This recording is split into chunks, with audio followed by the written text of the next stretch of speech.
these days. Good morning. Red flag warning. We have them in effect, and we are looking at conditions again, that are not as treacherous or as difficult as yesterday, which is great news for firefighting efforts. So we're talking about some winds that have really reduced in velocity. However, we have to keep that red flag warning in place. We don't have the high wind warnings any longer, but we have reduced it to a wind advisory just for northern sections of Los Angeles County and Ventura County communities. That does mean that we still have some winds that are going to be picking up, especially as we're entering this morning. When that sun rises, what ends up happening in our atmosphere is the sun starts to beat down on the surface of the earth, and that starts to heat up the earth. And so what ends up happening is there's just a little bit of movement in our air, and so that creates a little bit of wind. So we'll have that this morning, and then as we're heading out to the coastline, I just want to show you, especially for Los Angeles beaches, we're looking at some big waves, about 7-foot waves as a potential occasionally coming in. So a high surf advisory is in place. Now, wind speeds, really primarily in upper elevations, and that's kind of only where we're seeing it. And then Santa Clarita, you in your valley area, you'll get some more of those winds, and that's pretty much all we're seeing. So that's good news. We don't have that widespread, very gusty weather.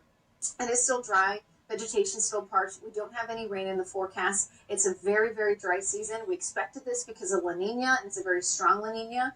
So again, we're going to continue with probably very dry weather all the way through December and January, and then hopefully by the time we're heading into February and March, we'll start to produce some of that rain. That's typical for seasons like this when we get in that La Nina cycle on Tuesday and Wednesday, and that does mean that our winds are going to get stronger, it's going to get drier, and our temperatures are going to rise a little bit here. So for Tuesday and Wednesday, we're bringing back your favorite toys. I can't remember anything, but for some reason I can remember every single one of my favorite toys. Brianna, what's yours? I just told Leslie they were American Girl dolls, and she goes, "That's how young you are." Right. I'm like, that was just 10 years ago. Girl, how old are you? Was it? No, they've been around longer. They're so expensive, though. Wait, Brianna, I have to say one thing. Do you know Flip Wilson and Geraldine?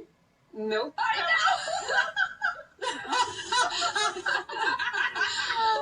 Okay, now everyone probably knows how old I am. Good morning to you guys.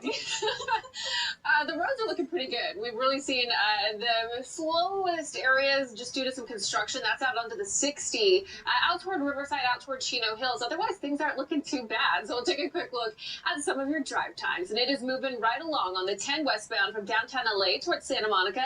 Under 15 minutes and just a little over half of an hour if we're taking the 10 west from the Inland Empire, taking the 15 toward the 710, just about a 33-minute commute there. So everything looks to be moving right along and moving pretty smoothly.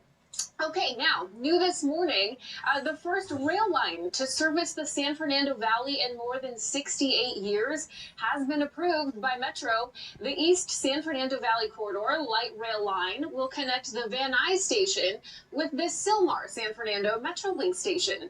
Major construction on the more than $2 billion project is expected to begin in 2022. The plan calls for the rail line to begin operations in 2028. I've spent a lot of time commuting through the San Fernando Valley. Anything we can to get some traffic off the streets. So it looks like some good news there. A lot of people excited for that one. Okay, back over to you guys. Okay, Brianna, thanks very much. With air travel still down.